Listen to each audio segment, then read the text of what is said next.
How to use LifeFX living water droplets in your daily life. Mix 1 to 2 mL per liter or 1 to 2 teaspoons per gallon of LifeFX with any fresh water.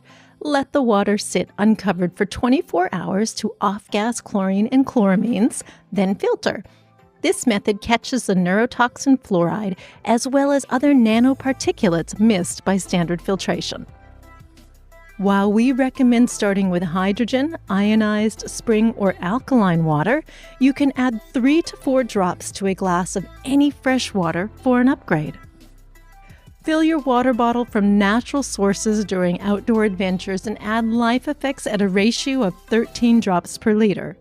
Shake it up, wait 60 minutes, then drink. LifeFX quickly eliminates pathogens like E. coli and Giardia. Life can be a wild ride. Stock LifeFX in your emergency kit.